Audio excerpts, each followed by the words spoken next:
Why Nationalism is Hostile to America by Yaron Brook and Elan Journo. America is being torn apart. Amid growing strife, many people are experiencing angst concerning the future of this country. A country once renowned for its exuberant spirit of discovery, progress, liberty. From across the increasingly tribal political landscape, one can observe attacks on the ideas that fueled America's spectacular rise: reason, individualism, and political freedom. From the illiberal left, the woke phenomenon has emerged, rising to dominance in cultural institutions and calling for canceling those institutions, symbols, and even thoughts it deems heretical. Standing in opposition to it is another new movement that promises to reunite us and rebuild a society true to the American vision. That latter promise calls for embracing the ideology of nationalism. The movement to rehabilitate nationalism has a fervent vanguard. Among its leaders is the scholar Yaron and his organization, the Edmund Burke Foundation. Under the banner of National Conservatism, the foundation has sponsored major international conferences. The most recent event in Miami, Florida, featured more than 100 speakers, including keynote talks by Governor Ron DeSantis, Senator Josh Hawley, and entrepreneur Peter Thiel. The National Conservatives are joined by still other factions who often describe themselves as the illiberal right. And it was a significant moment when then-President Donald Trump thrilled a crowd at one of his rallies by telling them that he's a nationalist. The reemergence of nationalism is a worse problem than it may seem. Nationalism in the last century ravaged Europe. Nationalists today would have us believe their agenda will somehow lead to different results. Despite wrapping themselves in the stars and stripes, they push essentially the same destructive ideas. The more power and influence nationalism gains, the bleaker our future. What's needed to counter this movement is a deeper understanding of, and a commitment to fully realize, the Enlightenment ideals at the foundation of the American experiment. America's foundation: reason and individual rights. The original American political system was an innovation in political thought. For most of human history, government was an instrument of domination over the individual. Individuals were duty-bound to kneel before some authority, whether embodied in a tribe, throne, or church. The individual was literally a pawn at the disposal of the rulers. With the dawn of the Age of Enlightenment, however, the ground began to shift. Thinkers such as John Locke advocated a fundamentally different view of the relation between individual citizens and the state. The political shift stemmed from a philosophical emphasis on reason. The individual, these thinkers believed, is capable of observing the world, understanding it, and discovering truths. And so, people could use their reason to guide their own lives. What emerged was a recognition of the individual as sovereign, in thought and in action. Consequently, a new view came into focus regarding the individual's relation to the state. The state's purpose was not to dominate and exploit, but rather to protect the individual's sovereignty. This view informed the founders, and it reverberates in the words of the Declaration of Independence. The individual, every individual, has the rights to life, liberty, and the pursuit of happiness, and government exists to secure these rights. When government becomes destructive of these ends, it is the right of the governed to abolish it and institute a better system that shall seem most likely to affect their safety and happiness. Thus, the state's raison d'etre is to protect individual rights, that is, to protect individuals' freedom to pursue life and happiness based on their rational judgment. It is important to recognize, however, that in the implementation of America's founding principles, there were contradictions and moral failings. The most obvious was the institution of slavery, which persisted until the Emancipation Proclamation, which only freed slaves in those territories still under Confederate control, and the ratification of the 13th Amendment, which abolished slavery throughout the entire nation. Even after those landmark actions, Jim Crow laws, which institutionalized legal racial segregation, remained on the books through the mid-20th century. It took the 19th Amendment, which was ratified just 100 years ago, to enable women to vote. These were genuine, if much belated, steps toward a more consistent application of the principle of individual rights. One feature of the original American system deserves special emphasis: the safeguarding of intellectual freedom. The principle of church-state separation fenced religion off from political power. The First Amendment leaves individuals free to form their own conclusions and to express their ideas, emphatically including criticism of religion and the state. This reflects a view of the individual as capable of rational thought, owing no submission to dogma, and, above all, entitled to pursue the truth by their own best judgment. The unshackling of individuals to gain new knowledge about the world without fear of retribution from religious leaders would prove to be both a cause and an accelerant of progress. Despite failing to protect the rights of all individuals, the United States remains a stunning example of the power of, albeit incomplete, liberty to fuel progress. Once a backwater of the British Empire, the United States became the world's most scientifically, technologically, and economically advanced nation. The scientific revolution not only accelerated human knowledge, but also instilled a cultural norm of truth-seeking, replacing conformity to the specific dogmas of the dominant church. The Industrial Revolution, coupled with a significant degree of economic liberty, supercharged economic progress. The myriad advances in science, technology, and industry demonstrated the power of the rational mind to understand nature and reshape it to serve the goal of improving life. Look around at the world we live in. Life expectancy in the 20th century has roughly doubled. Refrigerators, microwave ovens, air conditioning, televisions, and mobile phones are fixtures even in the homes of Americans who live in poverty. Thanks to the pioneers of Silicon Valley, the number of digital screens, smartphones, tablets, laptops, outnumber the occupants of a typical household, putting at our fingertips access to practically all music, films, books, and the accumulated knowledge of humanity. Medical science has tamed or cured terrible diseases, and during a once-in-the-century pandemic, biotech companies were able to produce not just one, but multiple vaccines for COVID-19 in a matter of months rather than years. These material advances, coupled with a culture in which liberty is protected, have made the United States a beacon to the rest of the world, an inspiration to be emulated. That is why the brightest and most ambitious people from all over the world have sought and continue to seek to immigrate to America. What made America such a success story? Its foundational ideals of reason, individualism, and freedom, and the human spirit they unleash. Nationalism is hostile to all of those. What is nationalism? Nationalism is not synonymous with loyalty to one's own country. It is a specific political social doctrine. The essential feature of nationalism is the very un-American notion of elevating the group over the individual. German Romanticists, the original nationalists, held that the nation-state or folk-state was not a societal organization based upon human law with the purpose of assuring man's liberty, security, and happiness, but an organic personality, God's creation like the individual himself.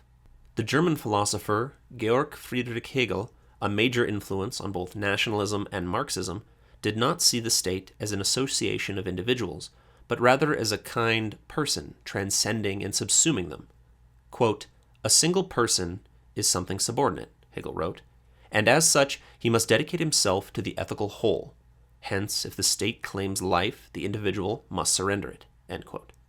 The state, in Hegel's view, is the divine idea as it exists on earth. Because nationalism devalues the individual, it is at odds with the principle of protecting individual liberty. Indeed, nationalism is best understood as a species of collectivism.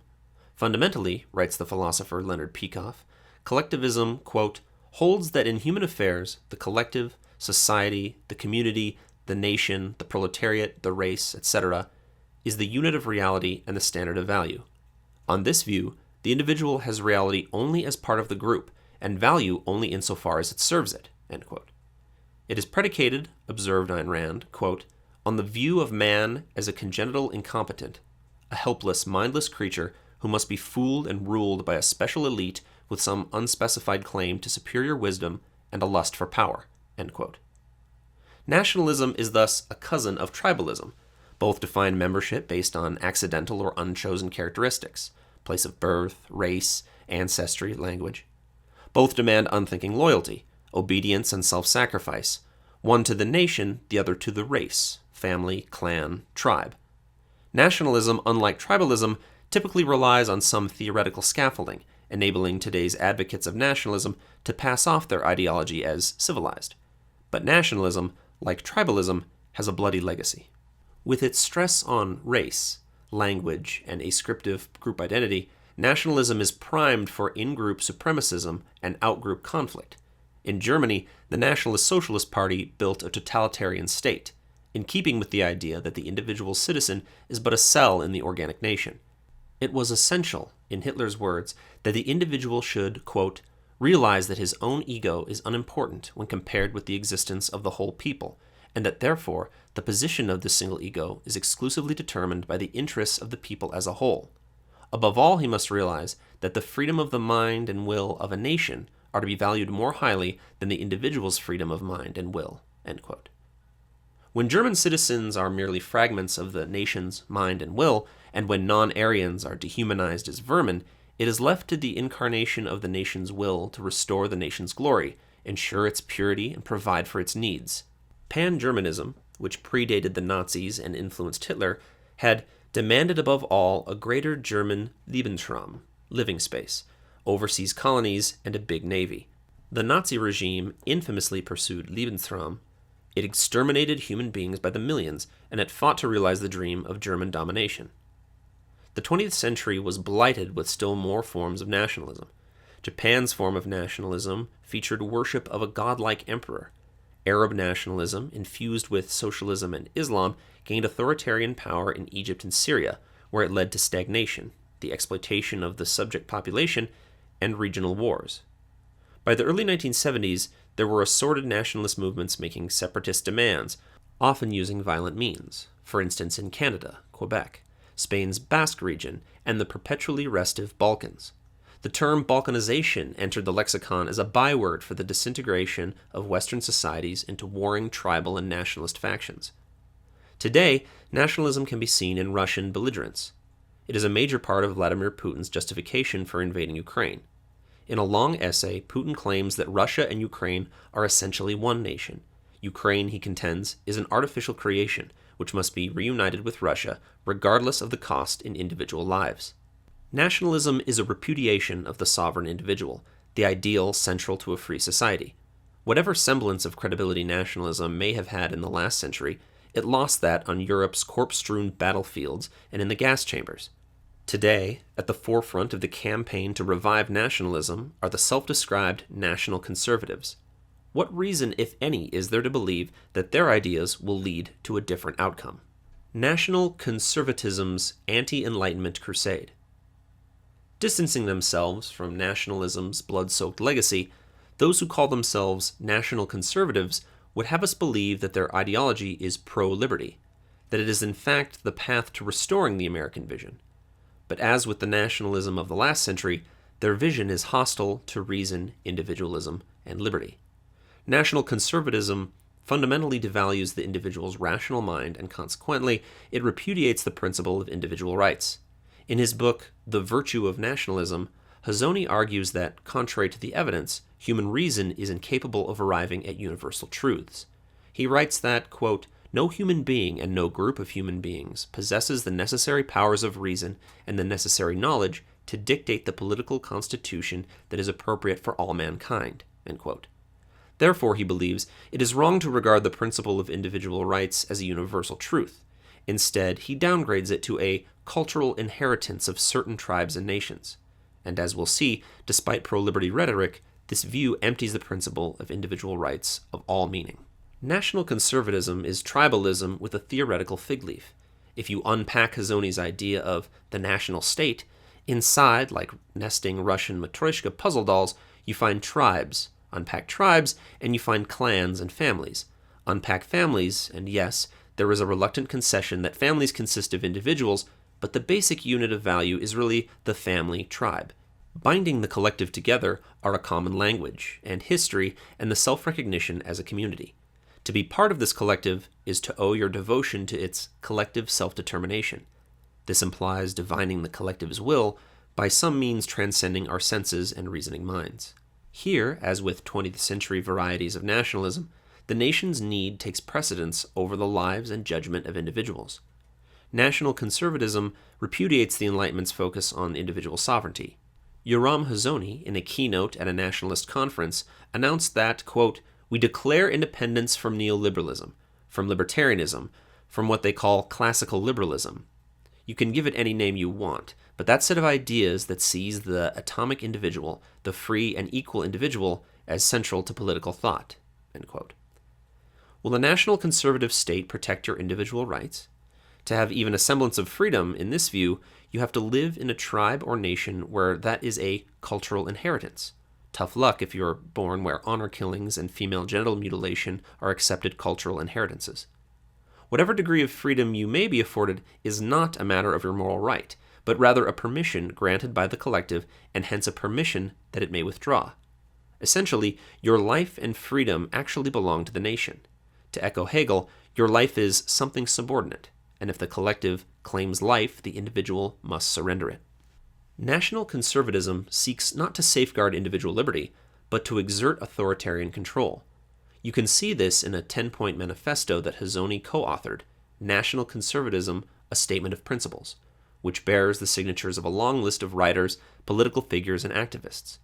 The document puts forward several anodyne positions that give it a veneer of compatibility with freedom, an embrace of the rule of law, a repudiation of racism, the idea of constitutional government, a nod to the idea of free enterprise. These, however, are merely window dressing. The manifesto's conception of the purpose of government is overtly collectivist. Government is not instituted for the sake of securing the rights of individuals, but, quote, to establish a more perfect union among the diverse communities, parties, and regions of a given nation, end quote. To serve the collective's welfare, national conservatives call for imposing a national economic policy to command every individual and prop up favored industries, while somehow miraculously avoiding cronyism. In reality, this erects but the facade of enterprise, trade, and private property, while negating their essence. The manifesto's distinctive aim, however, is religious authoritarianism. National conservatism seeks to demolish one of the signal achievements of the American political system, the separation of church and state. This separation reflected a sober recognition of historical experience. The old world had been racked by wars of religion and by the political dominion of one church or another. For their part, national conservatives assert that, quote, no nation can long endure without humility and gratitude before God and fear of his judgment that are found in authentic religious tradition. Where a Christian majority exists, public life should be rooted in Christianity and its moral vision, which should be honored by the state and other institutions, both public and private, end quote. Such a Christian nationalist regime, we're assured, would protect religious minorities.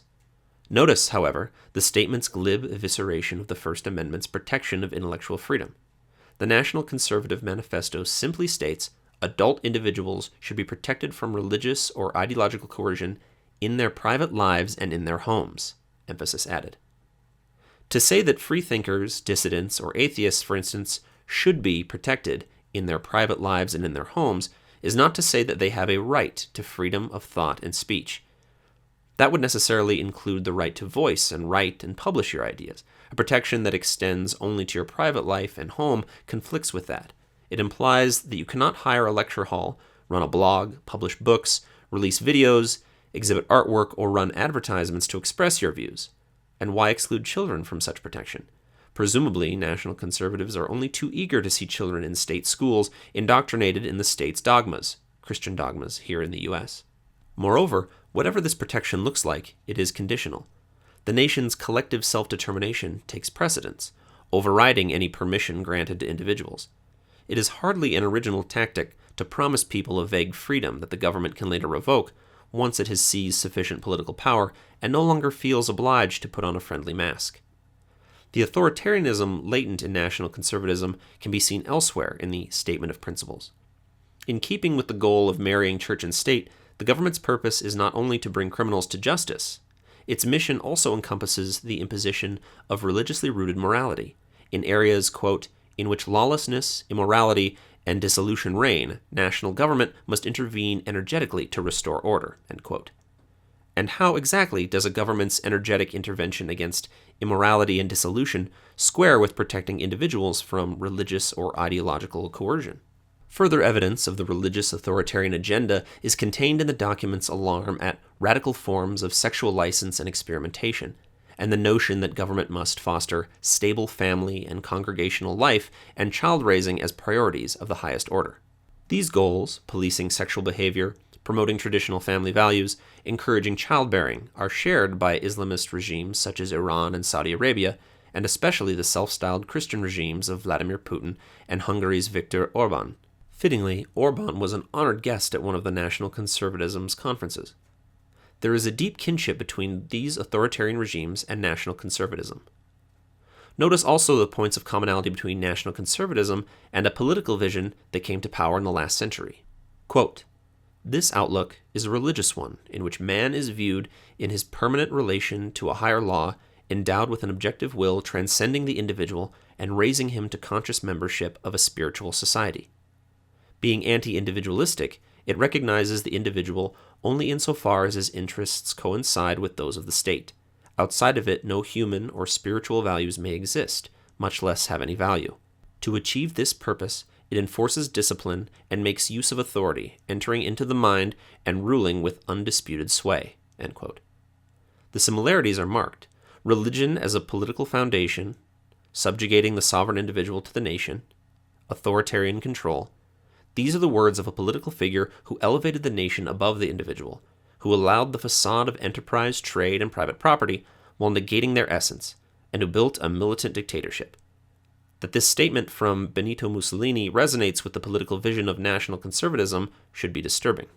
National conservatism is an ideology crusading for religious authoritarianism. In The Virtue of Nationalism, Hazony insists that his brand of nationalism is narrow, unambitious, and therefore peaceful. Yet, by design, Hazony's theory puts the life and freedom of the individual at the mercy of the tribe nation, and so vulnerable to being exploited in the name of collective self-determination. What recourse is possible to an individual if his duty is to subordinate himself? What hope can there be of resolving disagreements peacefully through persuasion if the society is predicated on sidelining reason and rejecting universal truth? What's left except physical force? Nothing. These points are evident in examining actual societies that devalue reason and subordinate individuals to the collective. They exhibit an ingrained us versus them mindset, which leads to viewing outsiders with suspicion, if not contempt. How can disagreements and conflicts be settled in such societies? Why try to reason with outsiders who are inferior, wrong, or beyond redemption? Think of the Rwandan genocidal tribal war in 1994. Recall the ethnic cleansing in concentration camps during the nationalist wars in the Balkans. Nationalism is notorious for conflict and bloodshed, and that's fitting. It pushes aside the faculty that enables individuals to avoid and resolve conflicts through persuasion. A pro-reason, pro-American alternative. Why abandon the Enlightenment ideals at the foundation of America in the name of national conservatism?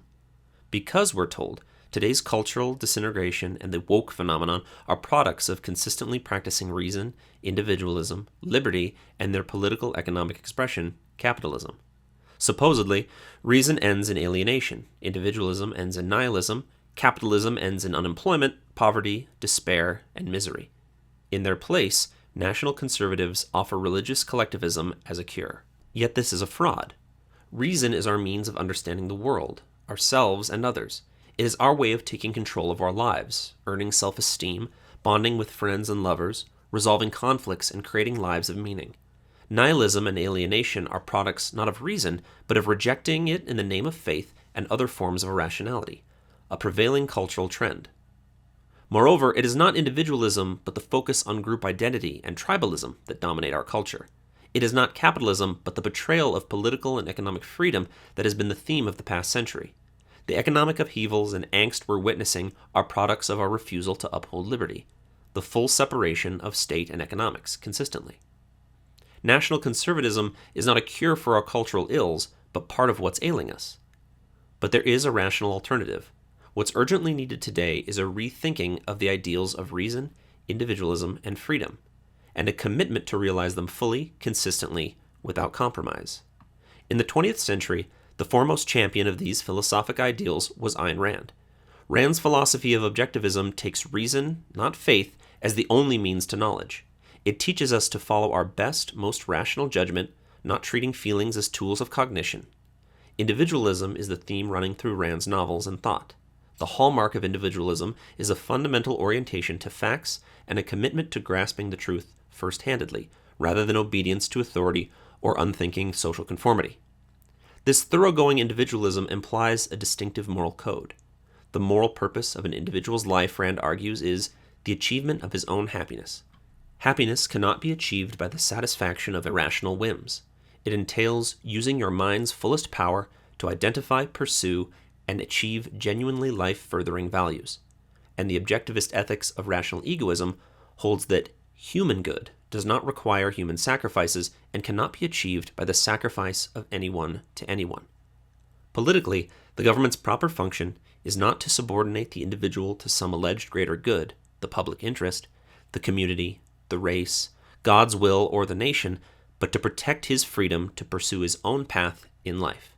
Rand wrote, quote, "Individualism regards man, every man, as an independent sovereign entity who possesses an inalienable right to his own life, a right derived from his nature as a rational being. Individualism holds that a civilized society or any form of association, cooperation, or peaceful coexistence among men can be achieved only on the basis of the recognition of individual rights, and that a group, as such, has no rights other than the individual rights of its members." End quote. The Enlightenment bequeathed to us the idea of the sovereign individual, but since then this idea was attacked and marginalized. In Rand's philosophy, we find the philosophic validation, grounded in imperial facts and logic, for America's foundational ideals. It is these secular ideals, properly understood and defended, that we desperately need today, not any whitewashed form of collectivism.